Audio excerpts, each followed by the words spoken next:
Welcome to news alerts. Andhra Pradesh లో cinema పరిశ్రమ అభివృద్ధి జరగనీయకుండా గత వైఎస్ఆర్సీపీ ప్రభుత్వం అడుగడుగునా అడ్డుకుందని ఎమ్మెల్యే గంటా శ్రీనివాసరావు మండిపడ్డారు. నిర్మాతలు కెఎస్ రామారావు, అశోక్ కుమార్లతో కలిసి ఆయన విశాఖలో మాట్లాడారు. వ్యవస్థలను పాడు చేసిన వారందరూ ఎన్నికల ఫలితాలు వచ్చాక తప్పుకుంటూ వస్తున్నారు. Film Nagar cultural centre association లో వ్యక్తులు స్వచ్ఛందంగా తప్పుకుంటే మంచిది. సినిమా ఇండస్ట్రీకి చెందిన వాళ్ళు ఉంటేనే అది అభివృద్ధి చెందుతుంది. ఒకవేళ అలా చేయకపోతే ప్రభుత్వం తగిన చర్యలు తీసుకుంటుందని హెచ్చరించారు. దాన్ని చేద్దామనుకున్న కమిటీ కాస్త పూర్తిగా మారిపోయి ఈ సినిమా ఇండస్ట్రీస్ కి ఏ మాత్రం కూడా సంబంధం లేని వ్యక్తుల చేతుల్లోకి ఈ కమిటీ వెళ్ళిపోయింది. ఈ కమిటీ వెళ్ళిపోయి చివరికి ఈ కమిటీ ఎలా అయిపోయిందంటే, రామారావు గారు వెళ్ళిపోయిన తర్వాత కొత్తగా ఏదైతే ఈ మెంబర్స్ 1630 జాయిన్ అయ్యారో, మీకు కావాలంటే ఆ డీటెయిల్స్ కూడా ఇస్తాను. చివరికి వాళ్ళ దగ్గర పనిచేసే డ్రైవర్స్, అటెండర్స్, అసిస్టెంట్లు, ఇటువంటి వాళ్ళు కూడా ఈ క్లబ్ లో మెంబర్షిప్ చేశారు.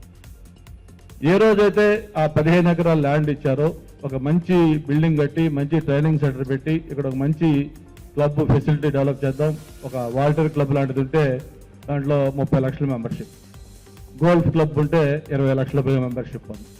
ఒక సామాన్యుడికి అందుబాటులో ఉండే విధంగా ఉంటుంది. వీళ్ళైతే కొంచెం మంచి యాక్టివిటీస్ కూడా డెవలప్ చేస్తారు ఉద్దేశంతో మెంబర్స్ చాలా మంది వాలంటీర్ గా చేరాలని చెప్పని చేరి దాదాపు 40 కోట్ల రూపాయల మెంబర్షిప్ ఇస్తే ఇన్ని రోజులు కూడా వీళ్ళు ఏమీ చేయకపోగా దీన్ని మిస్యూజ్ చేసే పరిస్థితి తీసుకొచ్చారు. ఇక్కడ తాత్కాలికంగా ఏదో ఈ ప్లేస్ లో పెట్టారు, దీనికి ఏదో ఎన్నో లక్షలు రెంట్లు పే చేస్తా ఉన్నారు, దీని మీద ఎంత ఖర్చు పెట్టారు, ఏమైంది, మళ్ళీ దీనికేమో ఈ సినిమా క్లబ్ కిను సినిమా ఇండస్ట్రీస్ కి ఏం సంబంధం తెలియదు, కానీ మళ్ళీ దీనికి వైఎస్ఆర్ లాన్స్, ఈ క్లబ్ దీని పేరు కూడా వైఎస్ఆర్ లాన్స్ అని పెట్టారు. ఏదో ఎన్టీ రామారావు, ఏఎన్ఆర్, ఎస్వి రంగారావు లేకపోతే ఇంకో 2 పేర్లు సినిమా వాళ్ళు పెట్టడం ఉండేది. వైఎస్ఆర్ లాన్స్, వైఎస్ఆర్ కిను ఈ సినిమా క్లబ్ కి సంబంధం తెలియదు. కానీ ఇక్కడ ఒక 8వ వింత ఏంటంటే, ఎక్కడా కూడా ఏ క్లబ్ కూడా లేని ఒక కొత్త కన్వెన్షన్ ఈ క్లబ్ లో పెట్టారు. ఒక కమిటీ ఏదైతే ఉంటుందో అది శాశ్వత కమిటీ, అంటే పర్మనెంట్, ఇంకా ఫర్ ఎవర్ కమిటీ. అంటే కమిటీకి ఎలక్షన్లో ఏమి ఉండవు, శాశ్వత కమిటీ, లైఫ్ లాంగ్ వాళ్ళు ఉంటారు. ఓకే, కొంతమంది లైఫ్ లాంగ్ కోరికంటే ఒక అడుగు ముందుకేసి లైఫ్ లాంగ్ కాదు, ఎవరైనా ఆ వ్యక్తి చనిపోతే ఆ తర్వాత వాళ్ళ అబ్బాయి అంటే మళ్ళీ దానికి, అంటే ఇటువంటి వింతలు విడ్డూరాలతోటి ఈ కమిటీలో core committee, experts committee, management committee వాళ్ళ ఇష్టం ఎవరికి ఏది కావాలంటే దాన్ని పెట్టుకొని ఈ విధంగా చేసుకున్నారు. ఏదైతే ఎక్స్ట్రా కాన్స్టిట్యూషనల్ అథారిటీస్ గా వ్యవహరించి ఇప్పుడు దాకా ఈ వ్యవస్థలంతా కూడా పాడు చేశారు. వాళ్ళందరూ కూడా ఒకటే నేను ఈ మీడియా మీటింగ్ ద్వారా ఒకటే నేను తెలియజేస్తా ఉన్నాను, పద్ధతిగా మీ అంతటా మీరు వాలంటరీగా దీని నుంచి ఆంధ్ర క్రికెట్ అసోసియేషన్ కావచ్చు, అలాగే ఈ ఫిల్మ్ నగర్ కల్చరల్ సెంటర్ కావచ్చు, ఇంకా ఎక్కడెక్కడైతే ఇటువంటి వాటిలో మీరు ఇన్వాల్వ్ అయ్యారో ప్రభుత్వం పేరు చెప్పి దుర్వినియోగం చేయడం కోసం అని చెప్పని మీరందరూ వాలంటరీగా మీరు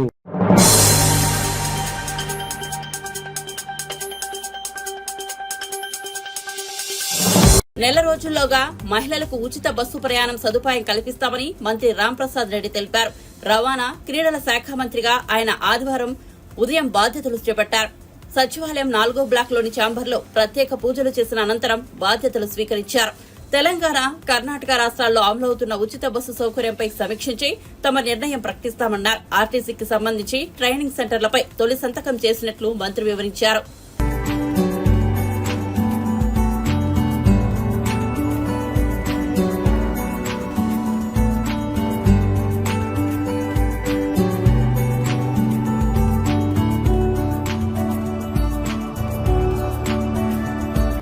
అవకాశాన్ని నాకు కల్పించిన రాయచోటి ప్రజలకు, అలాగే పెద్దలు ముఖ్యమంత్రి వర్యులు నారా చంద్రబాబు నాయుడు గారికి, అలాగే మా యువ నాయకులు లోకేష్ బాబు గారికి నా తరపున, మా కుటుంబం తరపున, తెలుగుదేశం పార్టీ తరపున మరొక్కసారి మీ ముందర ధన్యవాదాలు తెలియజేసుకుంటున్నా. చాలా సంతోషంగా ఉంది. ఈరోజు ఆంధ్రప్రదేశ్ సచివాలయంలో నేను రవాణా, క్రీడా, అలాగే యువజన సర్వీసుల మంత్రిగా బాధ్యత తీసుకోవడం చాలా సంతోషంగా ఉంది.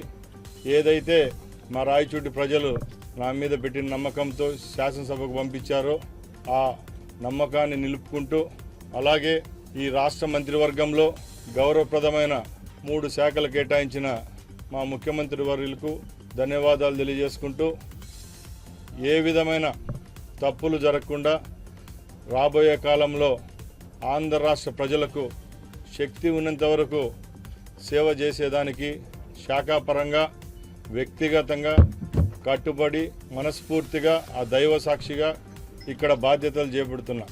ఈరోజు మొట్టమొదటి సంతకం నేను మా ఆర్టీసీకి సంబంధించిన ట్రైనింగ్ సెంటర్లపై పెట్టడం జరిగింది.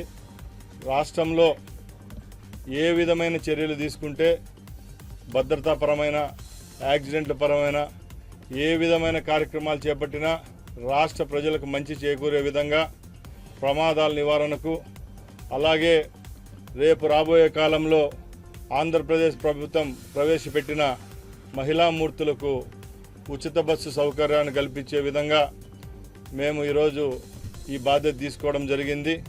తప్పకుండా మా ప్రభుత్వం హామీ ఇచ్చిన విధంగా ఆంధ్ర రాష్ట్రంలో మహిళామూర్తులందరికీ రాబోయే 5 సంవత్సరాలు ఆర్టీసీలో ప్రయాణం ఫ్రీగా ఇచ్చే విధంగా మేము చర్యలు తీసుకుంటాం. అలాగే ఈ రాష్ట్రంలో స్పోర్ట్స్ పరంగా ఎందరో పేదవాళ్ళు ఉన్నారు. ఆ కుటుంబాలందరికీ క్రీడను చేరువ చేసే విధంగా కూడా ఈ రాష్ట్ర ప్రభుత్వం తరపున ఒక క్రీడా మంత్రిగా నేను బాధ్యత తీసుకుంటున్నా. నేను గత 2 రోజుల నుంచి చెప్తున్నా, మన పొరుగు రాష్ట్రాలైన తెలంగాణ మరియు కర్ణాటకలో ఆ రాష్ట్ర ప్రభుత్వాలు ఉచిత సర్వీస్ మహిళలకు ఇస్తున్నాయి. మన రాష్ట్రంలో ఆ కార్యక్రమాన్ని ప్రవేశపెట్టే రోజుకు ఏ విధమైన పొరపాట్లు లేకుండా పక్క రాష్ట్రాల్లో ఏమన్నా పొరపాట్లు దొల్లింటే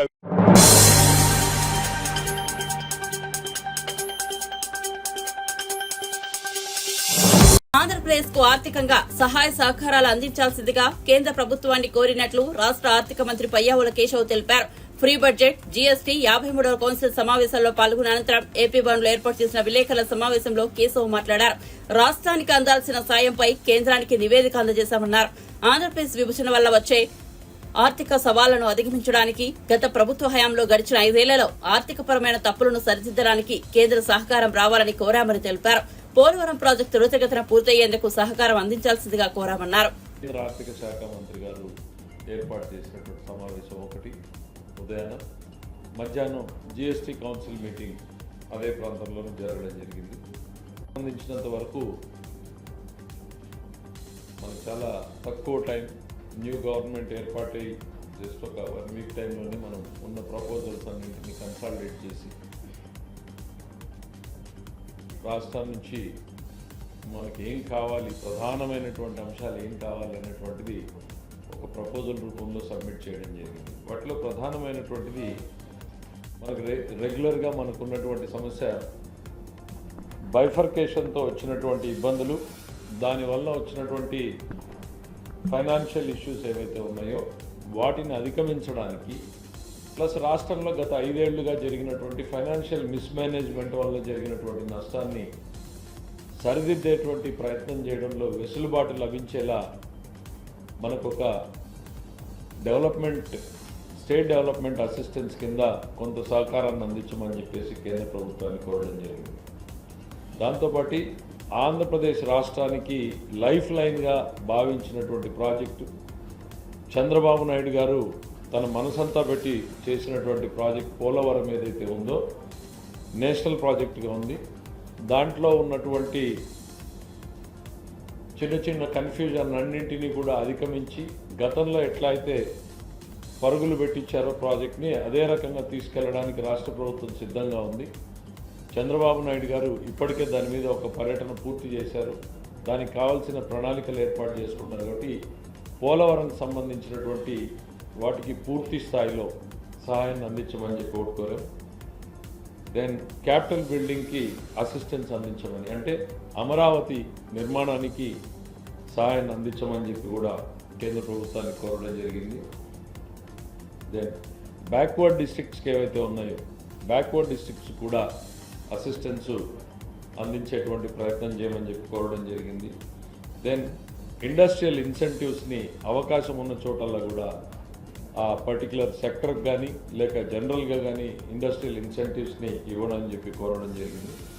then industrial corridors and industrial parks, ఇప్పుడు ఏవైతే కొన్ని రోడ్ కారిడార్స్ని గవర్నమెంట్ ఆఫ్ ఇండియా టేకప్ చేస్తోంది, చెన్నై, విశాఖపట్నం, కోల్కతా కావచ్చు, లేకపోతే బెంగళూరు, చెన్నై కావచ్చు, హైదరాబాద్, బెంగళూరు కావచ్చు, ఇట్లా మెగా ప్రాజెక్ట్స్ రోడ్ నెట్వర్క్ చేస్తున్న దగ్గర మనం ఇండస్ట్రియల్ క్లస్టర్స్ని ఏర్పాటు చేయమని చెప్పేసి ప్రతిపాదన.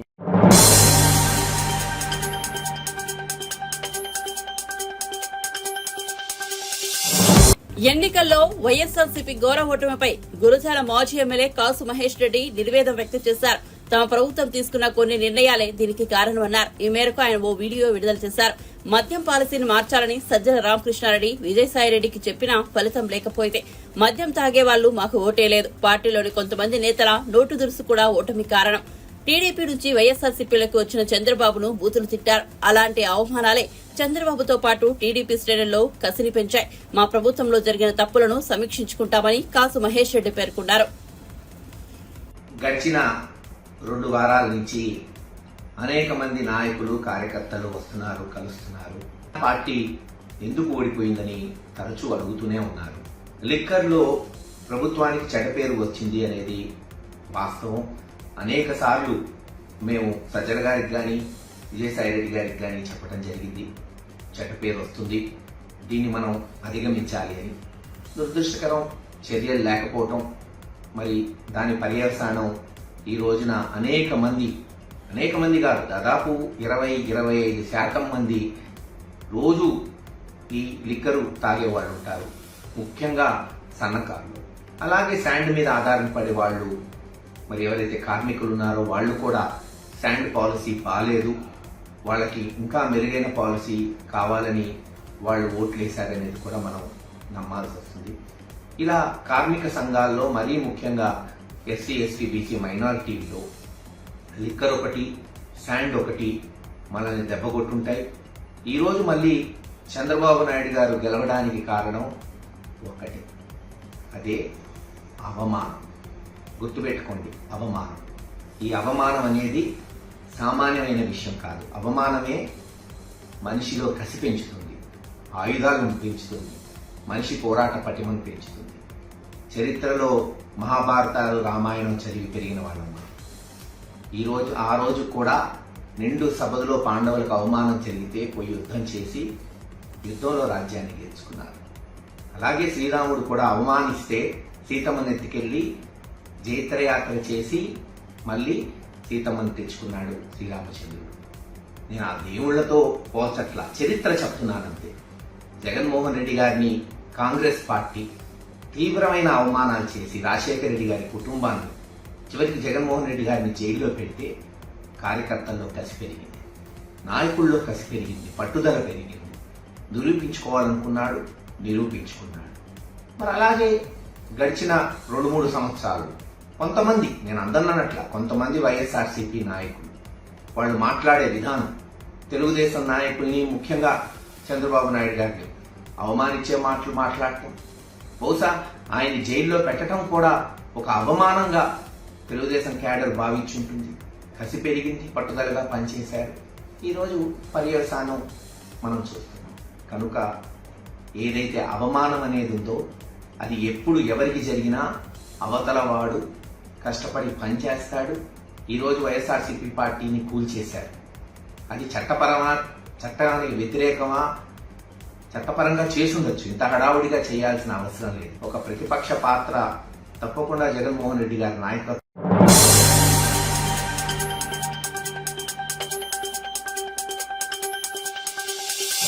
Welcome to news alerts. కేంద్రం, ప్రపంచ బ్యాంకు నుంచి వచ్చిన నిధులను వైఎస్ఆర్సీపీ ప్రభుత్వం దారి మళ్లించడంతో గుంటూరు నగరంలో అభివృద్ది పనులు ఎక్కడికక్కడే నిలిచిపోయాయని కేంద్ర మంత్రి పెమ్మసాని చంద్రశేఖర్ అన్నారు. గుంటూరు నగరపాలక సంస్థ పరిధిలో నిలిచిపోయిన అభివృద్ది పనులపై మున్సిపల్ కమిషనర్ అధికారులు, ఎమ్మెల్యేలు నజీర్ అహ్మద్, కల్లా మాధవి, బూర్ల రామాంజనేయులతో పెమ్మసాని సమీక్ష నిర్వహించారు. నగరంలో త్రాగునీరు సరఫరా, అండర్ డ్రైనేజ్, రహదారులు, ఇతర పనులకు కేటాయించిన వందల కోట్ల గత ప్రభుత్వం దారి మళ్లించి ఖజానాను ఖాళీ చేసిందని ఆరోపించారు. దీంతో నగరవాసులకు అత్యవసరమైన మౌలిక వస్తువులు కల్పనకు కూడా నిధులు లేని దుస్థితి వచ్చిందన్నారు. Water, clean drinking water, underground drainage systems, అదేవిధంగా గుంతలు పడ్డ రోడ్లు, ఇవి కాకుండా అడిషనల్ ప్రాజెక్ట్స్, పార్కులు కానీ లేకపోతే వెజిటబుల్ కాంప్లెక్సెస్ కానీ ఫ్రూట్ కాంప్లెక్సెస్ కానీ ఇలా 4 కాంపోనెంట్స్గా ఓవరాల్ మేజర్ ఇష్యూస్ ఉన్నాయి. ఇవన్నీ 1 by 1 తీసుకొని వాటర్ కానీ అండర్ గ్రౌండ్ కానీ వీటన్నిటికీ సెంట్రల్ గవర్నమెంట్ ఫండ్స్ కొన్ని వచ్చినాయి, వరల్డ్ బ్యాంక్ ఫండ్స్ కానీ వాళ్ళు ఇవ్వాల్సిన డబ్బులన్నీ వాళ్ళు ఇచ్చారు. స్టేట్ గవర్నమెంట్లో లాస్ట్ 5 years ఆ ఫండ్స్ డైవర్ట్ అవ్వటం వల్ల, ల్యాక్ ఆఫ్ ఫండ్స్ వల్ల, అదేవిధంగా కాంట్రాక్టర్లకి ఉన్న గవర్నమెంట్ మీద నమ్మకం లేకపోవటం వల్ల చాలా టెండర్లు ఇన్కంప్లీట్గా అయిపోయినాయి. సో వీటన్నిటినీ రివ్యూ చేసి ఎక్కడెక్కడ ఆగిపోయినాయి, ఏ కార్పొరేషన్లో చూసుకున్నా ఎక్కడ చూసుకున్నా కూడా స్టేట్ గవర్నమెంట్లో కానీ అన్ని డబ్బులన్నీ ఎంప్టీ చేసేసారు, చాలా డ్రా చేశారు లాస్ట్ మినిట్లో కూడా. ఈ ఫండ్స్ లేనప్పుడు ఇవి 2-3 సంవత్సరాలు 4 సంవత్సరాలు కొన్ని ప్రాజెక్టులు, ఇప్పుడు క్లీన్ డ్రింకింగ్ వాటర్ కానీ అండర్ గ్రౌండ్ డ్రైనేజ్ కానీ ఇవి 3-4 సంవత్సరాలు ఆగలేవు. ఆగలేనప్పుడు ఏ విధంగా ఆల్టర్నేట్ సోర్సెస్ ఆఫ్ ఫండింగ్ మనం తెచ్చుకోవాలి, వాటికి ఉన్న మెకానిజమ్స్ ఏంటి, బ్రెయిన్ స్టార్మింగ్ చేసుకున్నాం, కొన్ని ఐడియాస్ జనరేట్ చేసాం. కమిషనర్ గారు వాటన్నిటి మీద వర్క్ చేసి ఈ ప్రాజెక్టులకి కొత్త డిపిఆర్లు తయారు చేయటం, లేదంటే ఆల్టర్నేట్ డిపిఆర్లు తయారు చేయటం, అవన్నీ వారు చేస్తారు. అవి కూడా ఒక డిఫైన్డ్ టైం పెట్టుకున్నాం, ప్రతిదానికి 45 నుంచి 60 daysలో అవన్నీ వచ్చే విధంగా. తర్వాత ఇవన్నీ అయిపోయిన తర్వాత ఇంకొకటి, మాకు ఇక్కడ కౌన్సిల్ వచ్చేటప్పటికి వైఎస్ఆర్ కాంగ్రెస్ పార్టీకి సంబంధించినటువంటి మేయర్లు కానీ లేకపోతే కౌన్సిలర్లు కానీ వీళ్ళందరూ ఉన్నారు. మేము కొన్ని చేయాలనుకున్నా కూడా ఆ పొలిటికల్ విల్లు ఇవందరూ కలవకపోతే మళ్ళీ అధికారులు ఇబ్బంది పడేటువంటి పరిస్థితి ఉంది. దాన్ని ఎలా సాల్వ్ చేయాలని అదేవిధంగా వాళ్ళతో కూడా మాట్లాడతాము. వైఎస్ఆర్ కాంగ్రెస్ పార్టీకి సంబంధించిన వ్యక్తులు అందరం కలిసి ప్రజా సమస్యల మీద, ముఖ్యంగా పేదవాళ్ళు ఇబ్బంది పడకుండా వాళ్ళకి ఎంత సాధ్యమైతే అంత తొందరగా ఎలా చేయాలనే దాని మీదే ఎంటైర్ బ్రెయిన్ స్టార్మింగ్ జరిగింది.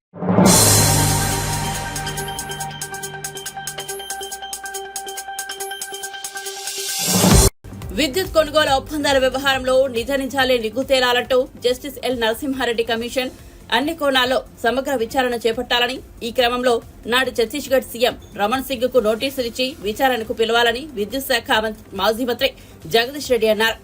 విద్యుత్ కొనుగోలు ఒప్పందాల్లో ప్రత్యేకించి సబ్ క్రిటికల్, సూపర్ క్రిటికల్ అంశాలపై వాస్తవాలు తేలాలంటే కేంద్ర ప్రభుత్వ అధికారులు, నాటి కేంద్ర మంత్రుల నుంచి కూడా సమగ్ర సమాచారం సేకరించాల్సిన అవసరం ఉన్నదనే విషయాన్ని కమిషన్ కు సూచిస్తున్నారని చెప్పారు. మీరు ఒక నిర్ణయానికి వచ్చే ముందు అందరి మాటలు విన్నప్పుడే, అందరి అభిప్రాయాలు తీసుకున్నప్పుడే సమగ్రంగా ఉంటుంది. లేదు మీరు సగం ఇది చేస్తే దాని సమగ్రమైన విచారణ అన్నారు. కాబట్టి నేను వారికి ఆ విషయాన్ని కూడా గుర్తు చేయదలుచుకున్నాను. Right, thank you.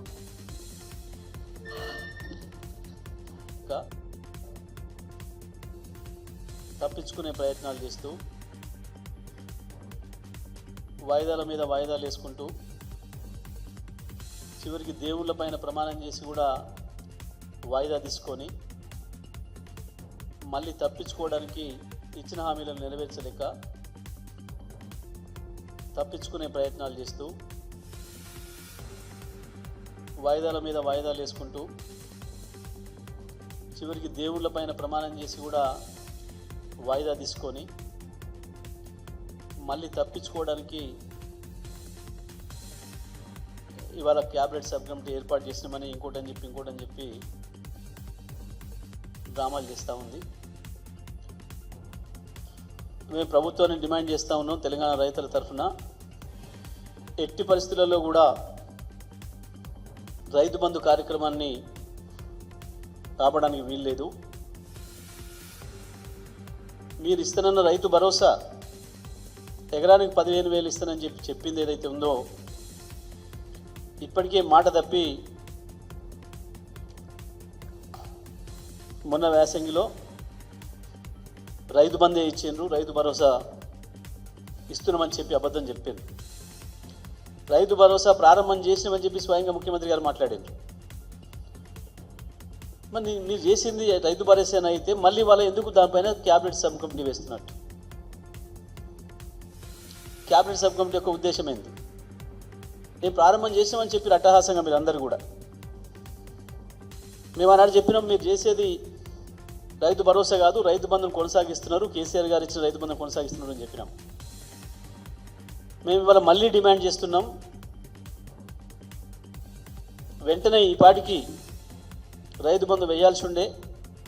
మేము రైతు బంధు ప్రారంభం చేసిన మొదటి రోజు నుండి కూడా ప్రతి సంవత్సరం జూన్ చివరి నాటికే రైతు బంధు మొత్తం రైతుల ఖాతాల్లో వేసినాం.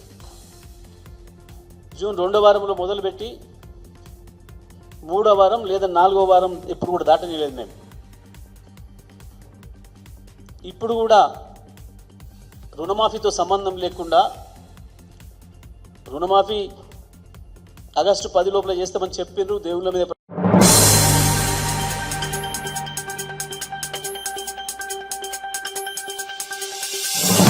చట్టాన్ని లెక్క చేయకుండా ఏపీలో ప్రభుత్వం పనిచేస్తోందని, హైకోర్టు ఆదేశాలను ఖాతరు చేయకుండా వైఎస్సార్సీపీ కార్యాలయాన్ని కూల్చేశారని మాజీ ఏఏజీ సీనియర్ న్యాయవాది పొన్నవోలు సుధాకర్ రెడ్డి మండిపడ్డారు.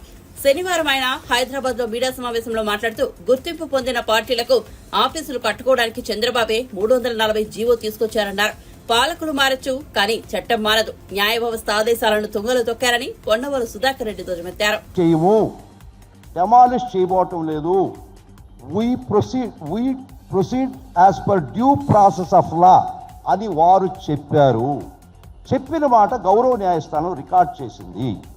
Due process of law follow కమ్మని చాలా స్పష్టంగా నిర్దేశించడం అయింది. డ్యూ ప్రాసెస్ అంటే ఏంది అనేది మీకు చెప్తున్నాను. సెక్షన్ 114 ప్రకారం 108 ప్రకారం తీసుకోవాలి మేము.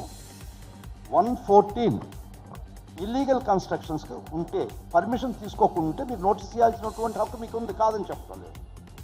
దాన్ని మించి section 115 of CRDA act, section 115 చాలా ముఖ్యమండి, మీకు కాపీ కూడా ఇస్తాను, అది ఒక్కసారి చూడండి. సెక్షన్ 115 ప్రకారం మీరు ఏం చేయాలంటే మాకు ప్రొవిజనల్ ఆర్డర్ కాపీ సర్వ్ చేశారు, దాని మీద కోర్టుకు పోయాం. దాంతో ప్రొవిజనల్ ఆర్డర్ బేస్ చేసుకొని మీకు డెమాలిష్ చేసే హక్కు లేదు. సెక్షన్ 115 సిఆర్డిఏ యాక్ట్ ఏం చెప్తుందంటే, అంటే డ్యూ ప్రాసెస్ ఆఫ్ లా వాళ్ళు ఫాలో కానటువంటిది, వాళ్ళు కోర్టులో చెప్పింది due process of law follow అవుతామని చెప్పారు. సెక్షన్ 115 కింద మా ఎక్స్ప్లెనేషన్ అడగాల, మేము ఎక్స్ప్లెనేషన్ ఇవ్వడం కూడా జరిగింది. ఆ ఎక్స్ప్లెనేషన్ మీకు నచ్చకపోతే, ఆ ఎక్స్ప్లెనేషన్ మీకు ఇష్టం లేకపోతే మీరు ఫైనల్గా కన్ఫర్మేషన్ ఆర్డర్ అని 115 ప్రకారం ఇవ్వాలా. మరలా confirmation order as per section 115 CRDA act. Section 115 confirmation order ఇచ్చిన తర్వాత మరలా మాకు టైం ఇవ్వాలి. ఆ టైంలో మా ఎక్స్ప్లెనేషన్ మళ్ళా తీసుకోవాలి. తీసుకున్న తర్వాత మీరు దాన్ని నచ్చకపోతే, మీకు అది ఇష్టం లేకపోతే మీరప్పుడు డెమాలిషన్కి ఆర్డర్ చేయొచ్చు. ఇమ్మీడియట్గా మాకు ట్రిబ్యునల్కి పోయే హక్కు ఉంది. 116 ప్రకారం సిఆర్డి యాక్ట్ ప్రకారం ట్రిబ్యునల్కి పోయి స్టే ఇస్తే అప్పుడు కూడా మీకు డెమాలిష్ చేసే అధికారం లేదు, ట్రిబ్యునల్లో కేసు తేలిందాకా. ఇది డ్యూ ప్రాసెస్ ఆఫ్ లా. మీరు ప్రొవిజనల్ ఆర్డర్ ఇచ్చి మా ఎక్స్ప్లెనేషన్ తీసుకొని నిన్న కోర్టుకు పోయిందాక అదే జరిగింది. మీకు ఇష్టం మీకు నచ్చకపోతే, మీరు సాటిస్ఫై కాకపోతే ఫైనల్ కన్ఫర్మేషన్ ఆర్డర్ ఇవ్వాలి as per section 115 CRDA act. ఇచ్చిన తర్వాత మళ్ళీ మాకు టైం ఇవ్వాలి. మా ఎక్స్ప్లెనేషన్ మళ్ళీ మీరు కోరుకోవాలి. మా ఎక్స్ప్లెనేషన్ ఇచ్చిన తర్వాత అప్పుడు కూడా సాటిస్ఫై కాకపోతే అప్పుడు మాత్రమే డెమాలిషన్ ఇవ్వాలా. మరలా మాకు ట్రిబ్యునల్కి పోయే హక్కు ఉంది. ట్రిబ్యునల్కి పోయిన దాకా మీరేం చేయకూడదు. ఇది చట్టం నిర్దేశిస్తుంది. అదే కోర్టు వారు చెప్పారు. మీకు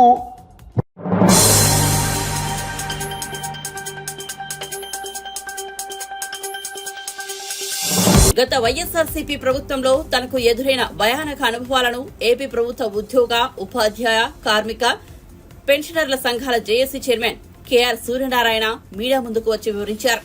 ఏ కేసు పెట్టారో కూడా తెలియజేయకుండా విచారణ పేరిట తనను, తన కుటుంబాన్ని వేధించారని ఆరోపించారు. పోలీసులు తన భార్య మెడలోని నల్లపూసలు గొలుసు తీసేయించి హేయంగా వ్యవహరించారని ఆవేదన వ్యక్తం చేశారు. గత ప్రభుత్వ హయాంలో తన ఇంటి చుట్టూ వందల సంఖ్యలో పోలీసులు మోహరించేవారని, హైదరాబాద్ లోని తమ చుట్టాల ఇంటికి వెళ్లి వాళ్లను కూడా బెంబేలెత్తించేవాళ్లని వివరించారు. పోలీసుల్ని అర్ధగంటలో మా అసోసియేషన్ ఆఫీస్ చుట్టూ, మా ఇంటి చుట్టూ మోహరించారు. నేను వారికి దొరకకుండా వెళ్ళిపోయానని నా డ్రైవర్ని అనిల్ కుమార్ అనే నా డ్రైవర్ని పట్టుకు వెళ్ళి విజయవాడలో 4 పోలీస్ స్టేషన్స్, మొట్టమొదట లెనిన్ సెంటర్లో ఉన్న పోలీస్ స్టేషను, తర్వాత పశురాశ్రమం దగ్గర ఉన్న పోలీస్ స్టేషను, ఆటోనగర్లో ఉన్న పోలీస్ స్టేషన్కి తిప్పి అతన్ని నానా హింస పెట్టి కొట్టి, బట్టలు ఇప్పదీసి కొట్టి, అతన్ని కొడుతూ నన్ను ఎక్కడ దింపావు మీ సార్ నేను అడిగితే నాకు తెలియదంటే అతనికి నా కారు చంద్రబాబు నాయుడు గారి ఇంటికి వెళ్ళినటువంటి ఫుటేజ్ని చూపించి, ఇదిగో చంద్రబాబు నాయుడు గారి ఇంటి దగ్గర దింపావు, అక్కడి నుంచి ఎక్కడికి తీసుకెళ్ళావు అని చెప్పి అతన్ని కొడితే, ఆ కొడుతున్నటువంటి సమయంలో ఆ ఏసీపీ భాస్కర్ రావు ఫోన్కి సజ్జల సార్ అనే పేరుతో కాల్ రావటం, దొరికాడా చెప్పాడా, ఆ సూర్యనారాయణ ఎక్కడున్నాడా దొరికాడా అని ఆయన అడగటం, లేదు సార్ అని మీరు చెప్తే, దొరికితే నన్ను క్షమించాలి ఈ పదప్రయోగం చేస్తున్నందుకు, ఏసేండి ఆ లంజా కొడుకుని అనే మాట సజ్జల రామకృష్ణారెడ్డి అన్నట్టుగా స్పీకర్ ఫోన్లో మా డ్రైవర్ విన్నాడు. అంటే ఉద్యోగుల జీతాలు పెన్షన్లు ఇవ్వండి, మా సొమ్ము మాకు చెప్పకుండా దొంగతనం చేసేయకండి అని అడిగితే చంపేయమనేటువంటి పరిస్థితి ఆనాడు ఈ రాష్ట్రంలో ఉంది. అక్కడి నుంచి మరలా నేను అజ్ఞాతంలోకి వెళ్ళటం, కింది కోర్టులో నాకు యాంటిసిపేటరీ బెయిల్ రాకపోతే, హైకోర్టులో రాకపోతే, సాక్షాత్తు హైకోర్టు జడ్జి గారే ఓపెన్ కోర్టు హాల్లో మై హ్యాండ్స్ ఆర్ టైడ్, నా చేతులు కట్టివేయబడి ఉన్నాయని వ్యాఖ్యానించారంటే ఆనాడు ఈ రాష్ట్రంలో పరిస్థితి ఏంటో అర్థం చేసుకోవాలి. ఇది నేను ఎవరి మీద అభియోగం చేయటంలా, ఇట్ ఈస్ ఆన్ రికార్డ్. ఆనాడు కోర్టు హాల్లో ఉన్న అందరూ కూడా విన్నారు ఈ విషయం. తదనంతరం నేను సుప్రీంకోర్టులో యాంటిసిపేటరీ బెయిల్కి వెళ్తే నాకు ఇంటీరియం యాంటిసిపేటరీ బెయిల్ మంజూరు చేస్తూ సుప్రీంకోర్టు డివిజన్ బెంచ్ సెప్టెంబర్ 15వ తారీఖు నాడు we know what is happening in Andhra Pradesh అనేటువంటి వ్యాఖ్యానం చేసిన విషయం దేశం మొత్తం చూసింది. ఆంధ్రప్రదేశ్ రాష్ట్రంలో జరుగుతున్నది ఏంటో మాకు తెలుసు అని నా ముందస్తు యాంటిసిపేటరీ బెయిల్ని వ్యతిరేకించినటువంటి ప్రభుత్వ ప్లేడర్ సమక్షంలో ఆనాడు సుప్రీంకోర్టు వ్యాఖ్యానించింది. ఇంకా దారుణమైన విషయం ఏంటంటే, నా సుప్రీంకోర్టులో యాంటిసిపేటరీ బెయిల్ రాకుండా ఉండడానికి ప్రభుత్వం 25 లక్షల రూపాయలు అధికారికంగా ఖర్చు పెట్టింది. రంజిత్ కుమార్ అనేటువంటి ఒక సీనియర్ అడ్వకేట్ని ఎంగేజ్ చేసి ఆయనకి అపీరెన్స్కి 7.5 లక్షల రూపాయలు మంజూరు చేస్తూ జీవో ఇచ్చింది. ఆయన 4 సార్లు అపీర్ అయ్యి ఆ సొమ్మును తీసుకున్నారు. దానిలో 10% ఏఓఆర్కి చెల్లించాల్సి ఉంటుంది విధాన నిర్ణయం ప్రకారం.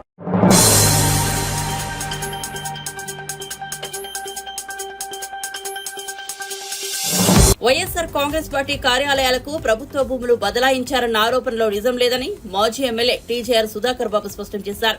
రాజకీయ పార్టీలకు భూముల కేటాయింపులకు ఆద్యుడు సీఎం చంద్రబాబేనని, ఆ మేరకు జీవోలిచ్చింది ఆయన ప్రభుత్వమేనని గుర్తు చేశారు. అదే విధానాన్ని తర్వాత ప్రభుత్వం కొనసాగించడంలో తప్పేముందని ప్రశ్నించారు.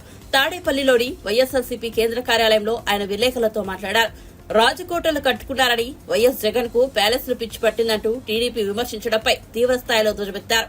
తాము కట్టినవి ప్యాలెస్లైతే టీడీపీ నిర్మించినవి ఏమిటని నిలదీశారు. మీ ముందుకు తెచ్చాం అంటే మేము రాజకోటలు కట్టుకున్నాము, మేము భవనాలను కట్టుకున్నాము, జగన్మోహన్ రెడ్డికి ప్యాలెస్లు పిచ్చబట్టింది, జగన్మోహన్ రెడ్డి పెద్ద పెద్ద భవనాలు నిర్మాణాలు చేసుకున్నారని జగన్మోహన్ రెడ్డి గారిని వారు విమర్శిస్తున్నారు. కాబట్టి ఈ భవన నిర్మాణం 1997లో భూ బదలాయింపు జరిగింది. ఆ భూమి మీద ఈ భవన నిర్మాణం జరిగింది. ఇప్పుడు ఇది ప్యాలెసా, సుందరమైన భవనమా, మీరే చెప్పాలి. ఇదే కాదు ఇంకా కొన్ని విశేషాలను మేము ముందుకు తీసుకురావాలని ఈరోజున మా ప్రయత్నం. ఇకపోతే కొన్ని జీవోలు నారా చంద్రబాబు నాయుడు గారే ఇచ్చారు. నేను ఒక్క మాట కూడా ఈరోజున అబద్ధం చెప్పడానికి వీలే లేదు. సవివరంగా జీవో నెంబర్లతో సహా, తేదీలతో సహా కేటాయించిన భూములు, ఆ భూములలో నిర్మాణం చేసిన తెలుగుదేశం పార్టీ కార్యాలయాలను ఈ ఆంధ్ర రాష్ట్ర ప్రజలకు, ఈ ప్రపంచంలోని తెలుగు వాళ్ళందరికీ తెలియాలని మేము ముందుకు వచ్చాం. ఓ 2-3 రోజుల నుంచి దారుణమైన దాడి జరుగుతుంది జగన్మోహన్ రెడ్డి గారి వ్యక్తిత్వం పైన, ఆయన యొక్క నిర్ణయాలపైన, మా పార్టీ పైన. ఈ రోజున మీరు గమనించండి, నారా చంద్రబాబు నాయుడు గారు 2014 నుంచి 2019 కాలంలో పరిపాలించే సమయంలో రాజకీయ పార్టీలకు భూములు కేటాయించడం కోసం 2016 జూలై 21 నాడున టీడీపీ ప్రభుత్వం జీవో జారీ చేసిన మాట నిజమా కాదా?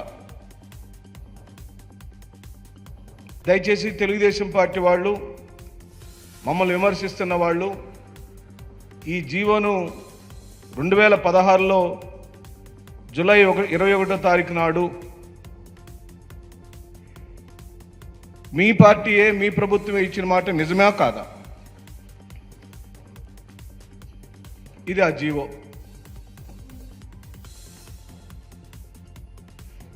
2016లో ఇచ్చిన జీవో ఆధారంగా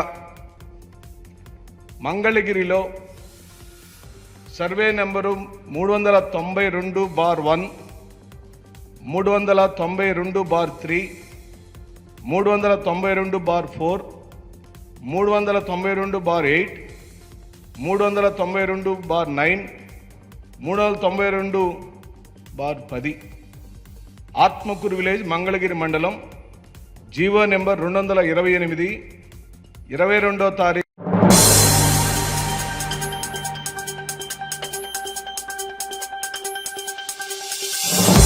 తిరుమల శ్రీవారిని ఏపీ హోంమంత్రి అనిత, టీడీపీ ఎమ్మెల్యేలు వేరువేరుగా దర్శించుకున్నారు. ఆదివారం వీఐపీ ప్రారంభ విరామ దర్శన సమయంలో స్వామివారి సేవలో పాల్గొన్నారు. టీటీడీ అధికారులు, మంత్రి అనిత కుటుంబ సభ్యులు ఎమ్మెల్యేలకు స్వాగతం పలికి దర్శన ఏర్పాట్లు చేశారు. దర్శనానంతరం రంగనాయకుల మండపంలో ఆశీర్వచనం చేసి స్వామివారి తీర్థ ప్రసాదాలను వారికి అందజేశారు. ఈ సందర్భంగా ఆలయం వెలుపల వారు మీడియాతో మాట్లాడారు. నిజంగా ప్రజలందరూ కూడా ఊపిరి పీల్చుకునే పరిస్థితి, సమయం ఆ దేవదేవుడు ఇచ్చినందుకు కృతజ్ఞతగా ఈరోజు ఇక్కడికి వచ్చి దర్శనం చేసుకోవడం జరిగింది. ఆంధ్రప్రదేశ్ ప్రజలందరూ కూడా లాస్ట్ 5 yearsలోనే పడిన కష్టాలు మళ్ళీ తిరిగి పడకుండా కంపల్సరిగా చంద్రబాబు నాయుడు గారి ఆధ్వర్యంలో, పవన్ కళ్యాణ్ గారి నాయకత్వంలో, లోకేష్ బాబు గారి నాయకత్వంలో, ఎన్డీఏ అందరి నాయకత్వంలో కూడా ఆంధ్రప్రదేశ్ మంచిగా అభివృద్ధి పదంలో ముందుకెళ్తుంది. At the same time Chandrababu Naidu గారు ఎంతో నమ్మి ఆ దేవదేవుని ఆశీస్సులు తన హోమ్ మినిస్ట్రీ కూడా ఇవ్వడం జరిగింది. నా మీద పెట్టిన గురుతర బాధ్యతని ఎట్టి పరిస్థితుల్లోని ఎక్కడ ఒక నిర్లక్ష్యం లేకుండా నిర్వహిస్తానని మనస్ఫూర్తిగా తెలియజేసుకుంటున్నా. మీ అందరికీ తెలుసు ఎంత స్పీడ్గా ఉందో మన హోమ్ డిపార్ట్మెంట్ కూడా. మొన్నే చీరాల్లోని ఒక అమ్మాయిని అతి దారుణంగా హత్య చేయడం జరిగింది, రేప్ అండ్ మర్డర్ జరిగింది. ఆ జరిగిన వెంటనే చంద్రబాబు నాయుడు గారు స్పందించి నన్ను అక్కడికి పంపించడం జరిగింది. వితిన్ అవర్స్లో నేను అక్కడికి వెళ్ళి ఆ ఘటనా స్థలాన్ని అదంతా చెప్పి పోలీస్ డిపార్ట్మెంట్ వాళ్ళకి కూడా 48 గంటలు నేను వాళ్ళకి టైం ఇవ్వడం జరిగింది. కానీ వాళ్ళు డిపార్ట్మెంట్ వాళ్ళు కూడా చాలా మంచిగా 36 అవర్స్లోనే నిందితులు ఎవరైతే ఉన్నారో వాళ్ళని పట్టుకొని ఈరోజు వాళ్ళందరినీ అరెస్ట్ చేయడం కూడా జరిగింది. అంటే ఈ గవర్నమెంట్లో ఆడపిల్లల రక్షణ ఎంత స్పీడ్గా ఉంటుంది, ఆడపిల్ల ఎంత భరోసాగా బతకొచ్చు అన్న విషయం చెప్పడానికి ఇదొక ఉదాహరణగా చెప్పొచ్చు. సంఘటన జరగకుండానే చూసుకోవాల్సిన బాధ్యత కూడా మా మీద ఉంది. అట్ ద సేమ్ టైం గంజాయి, డ్రగ్స్ని కూడా నిర్మూలించాల్సిన బాధ్యత కూడా మా మీద ఉంది. లాస్ట్ 5 సంవత్సరాలు వాళ్ళు పూర్తిగా గాలికి వదిలేశారు. ఇప్పుడు మేము అదంతా కూడా స్టిమ్యులేట్ చేసి ఒక 100 days ప్రోగ్రామ్ పెట్టుకొని రాబోయే కాలంలో డెఫినెట్గా గంజాయిని, డ్రగ్స్ని కూడా కంపల్సరీగా నిలువరిస్తాం. శాసనసభ్యుడిగా 3వసారి పెద్దాపురం నియోజకవర్గం గెలిపొందాను.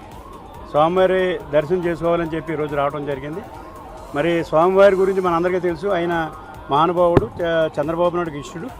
ఈ ప్రభుత్వం, తెలుగుదేశం ప్రభుత్వం వచ్చింది, చంద్రబాబు నాయుడు గారి ఆధ్వర్యంలో ఈ గూడంతా కూడా డెవలప్మెంట్ అవుతుంది, అభివృద్ధి చెందుతుంది, సంక్షేమం చేస్తాయి, అన్ని వర్గాల ప్రజల్ని కూడా మరి ఆదుకునే పరిస్థితి ఈరోజు చంద్రబాబు నాయుడు గారి ఆలోచన. అదే ఆలోచనతో ఈ గుడి పూర్తిగా డెవలప్ అవుతుందని చెప్పి మేము అందరం కూడా ఆశిస్తున్నాం. అలాగే భక్తులు కూడా దర్శనాలు కూడా ఎక్కువ మంది దర్శనాలు చేసుకునే విధంగా ప్రభుత్వం కూడా చర్యలు తీసుకుంటుంది. అలాగే సామాన్యులకి ప్రాధాన్యత ఇవ్వడం జరుగుతుంది. 5 కోట్ల మంది ప్రజల యొక్క ఆకాంక్ష అభివృద్ధి, సంక్షేమం జరగాలని, అమరావతి, పోలవరం పూర్తి కావాలని, ప్రజలకు నచ్చినటువంటి ప్రజాపాలన అందించాలని ఏదైతే ప్రజలు కోరుకుంటున్నారో అటువంటి పాలన 12వ తారీఖు ప్రమాణ స్వీకారం జరిగినప్పటి నుంచి మార్పు చూస్తూ ఉన్నారు. జగన్మోహన్ రెడ్డి ఏ విధంగానైతే 5 ఏళ్ల పరిపాలనలో ప్రజలు విసిగి వేసారి స్వాతంత్రం వచ్చినాక ఎప్పుడూ రానంత మెజారిటీలు అనేక నియోజకవర్గాల్లో 93% సీట్లు కూటమి గెలవటం అనేటువంటి చరిత్రలో ఇదే నాకు తెలిసినంత వరకు. స్వాతంత్రం వచ్చిన తర్వాత ఇంత పర్సంటేజ్ రావటం, స్వాతంత్రం వచ్చినాక అనేక నియోజకవర్గాల్లో ఎన్నడూ లేనంత మెజారిటీ రావటం. దీనికి కారణం ఏంటంటే 5 ఏళ్ల పాలన మీద విసిగి వేసారటం, తీసుకున్నటువంటి నిర్ణయాలన్నీ ప్రజల ఆమోదం లేకపోవటం వల్లే ఈ యొక్క తీర్పు ప్రజలు ఇవ్వటం జరిగింది. ఏ నాయకుడు ఊహించింది, ఏ సర్వేలకి అందనటువంటి ప్రజానాడి ప్రజా తీర్పు వచ్చింది. కాబట్టి 5 కోట్ల మంది ప్రజల యొక్క ఆకాంక్షలు నెరవేర్చడమే చంద్రబాబు కూటమి ప్రభుత్వం. పవన్ కళ్యాణ్ కానీ బీజేపీ కానీ రాష్ట్రం సర్వతోముఖాభివృద్ధి చెందాలంటే కేంద్రం పూర్తి సహకారాన్ని అందించాలి. ఏదైతే ప్రతిష్ట కోల్పోయినటువంటి ఆంధ్రప్రదేశ్ తిరిగి ప్రతిష్ట